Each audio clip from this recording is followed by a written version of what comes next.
Olá, corujas do Palavras Cruzadas. Hoje falaremos de um assunto muito bom, que é a paz. Ok, mas vamos falar de uma pessoa incrível que vai falar sobre isso pra gente.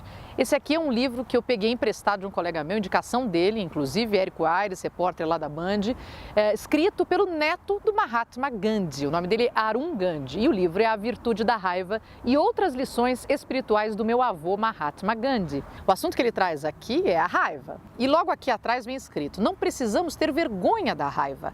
Ela é algo muito bonito e poderoso que nos leva a agir. Temos que nos envergonhar de exagerarmos a dose. O livro traz muito mais do que isso. O neto do Mahatma Gandhi, ele passou 2 anos morando com o avô. Ele, na verdade, era da África do Sul, foi passar um tempo com o avô lá na adolescência, porque ele vinha tendo dificuldade de lidar com a raiva na adolescência, sofrendo segregação. Os negros reclamavam que ele não era branco suficiente, os brancos falavam que ele tinha uma pele mais escura e, portanto, no momento de apartheid na África do Sul, você imagina, ele tomava a burdoada de 2 lados. Então, ele estava com dificuldade de conter a raiva. Então, ele foi passar 2 anos com o avô Mahatma Gandhi, que ele chamava de Bapuji. Então, o tempo todo aqui ele fala de Bapuji. Os ensinamentos do Gandhi, que foi assassinado em 47, 48, olha, acabei de esquecer, enfim, ficam até hoje. Sabe umas frases que mais já me marcavam do Gandhi, e ainda conhecendo agora a história dele de forma mais profunda, continuam martelando na minha cabeça?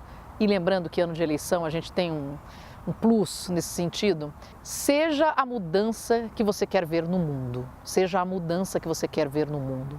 Se você quer um mundo mais limpo, jogue menos lixo no chão, consuma de forma melhor. Se você quer um mundo mais justo, seja mais justo, aplique a justiça, advogue em favor da justiça. Acho essa frase muito forte. Eu acho que ela é importante ficar com ela na cabeça, daquelas que você escreve e deixa na porta de casa, num papelzinho. Seja a mudança que você quer ser no mundo. Comece por você e pelo seu exemplo, você afeta as outras pessoas. E como eu acabei, em vez de grifar, eu acabei escrevendo um monte de coisa, eu vou lendo para vocês. Me topam? Vão comigo? Vem comigo, vem comigo, ok. Toda religião tem um pouco de verdade. Os problemas surgem quando achamos que essa é a única verdade absoluta. O Gandhi tinha uma facilidade de lidar com todas as religiões porque ele acreditava nisso.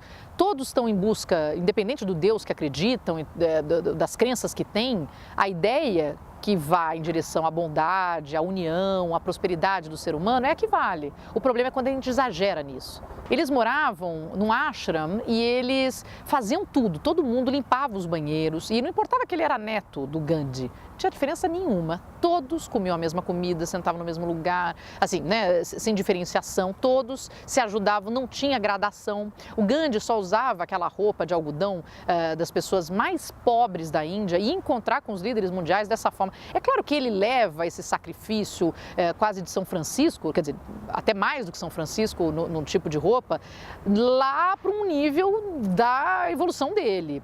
Mas isso tem um intuito por trás. Agora, se engana também quem acha que o Gandhi era uma pessoa sem falhas, que era um santo, que era um homem, assim, de uma iluminação incrível a ponto de nunca ter errado na vida. O Arun Gandhi, o neto dele que escreve o livro, conta o contrário, que ele mesmo fala de épocas na infância, na adolescência, que ele mentiu para os pais, que ele tirou dinheiro da carteira do pai, que ele tinha raiva, que ele chegou a brigar e tudo mais. O problema é que, com o passar dos anos, ele foi mudando a cabeça dele e sim, evoluiu para o conhecimento e para a iluminação que ele tinha ao final, enfim, a partir de um certo momento da vida dele, onde ele abdicou de uma série de coisas. Ele fala que ele não estava, o próprio Gandhi, eu não estava satisfeito em sentir raiva o tempo todo. O rancor e fantasiar sobre vingança me deixa um pouco mais fraco. Olha que interessante, né? O rancor e ficar fantasiando sobre a vingança deixa a gente mais fraco. Isso é muito legal. Use a raiva para o bem, ela dá energia para seguir em frente. E uma frase, atenção para essa frase. De olho por olho, o mundo inteiro fica cego. Olha essa frase, vejam, prestem atenção. De olho por olho, o mundo fica cego. Vai nessa, olho por olho, dente por dente, você vai vendo onde vai acabar. Vai todo mundo sem olho e todo mundo sem dente. Ele fala para o neto para fazer um diário sobre a raiva, não apenas para desabafar, mas uma forma de entender o que causou o conflito e como ele pode ser resolvido, reconhecendo o ponto de vista de todo mundo. Você não está sozinho numa briga, você não está sozinho num ambiente estressante, outras pessoas estão lá. O que elas estão vivendo? O que elas estão passando? O que elas querem com o que elas estão dizendo para vocês? Às vezes, quando você não dá a elas o que elas querem, a história acaba ali.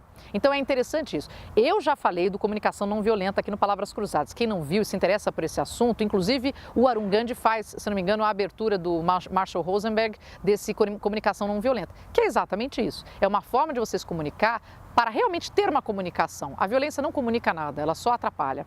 É interessante essa analogia que ele faz, porque ele fala assim: quando reagimos de forma impensada e descontrolada, é como disparar um tiro. Não tem como voltar atrás. Em vez de dizer algo que não quer, encontre uma solução que deixe todo mundo feliz. E ele fala da importância que as pessoas, elas têm que se sentir importantes. Por isso que ele tratava todas as pessoas da mesma forma.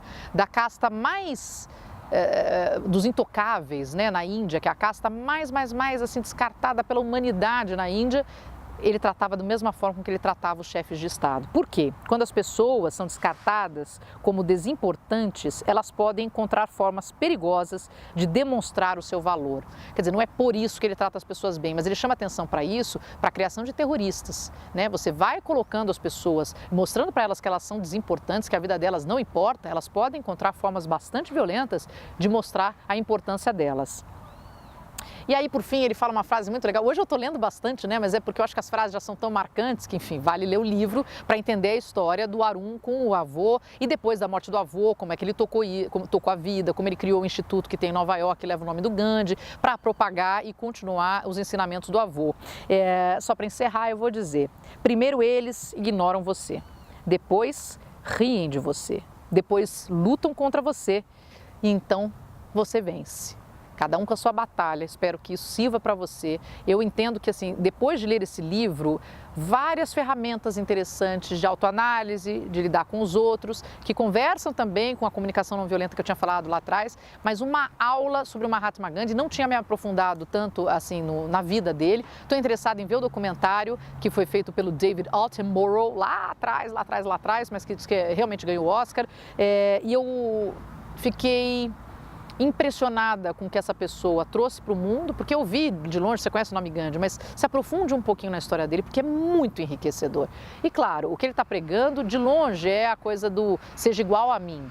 Mas muitos dos ensinamentos deles podem ser colocados em prática para você que vive numa sociedade moderna, para você que ganha seu salário, quer enriquecer, isso é possível fazer, mas com cuidado com o próximo, pensando em comunidade, a gente precisa fazer mais isso. Então esta é a minha linda dica de hoje, minha espiritual dica de hoje no Palavras Cruzadas, a virtude da raiva e outras lições espirituais do meu avô Mahatma Gandhi por Arun Gandhi. Dica gostosa do Palavras Cruzadas de hoje. Um beijo para vocês. Semana que vem eu tô de volta. E se você ainda não se inscreveu, se inscreva aqui nas minhas redes sociais. Tem muita coisa legal que eu posto, não perca nada. Acione o sininho. Semana que vem, 6 da tarde, tem mais Palavras Cruzadas aqui no YouTube para vocês. Tchau!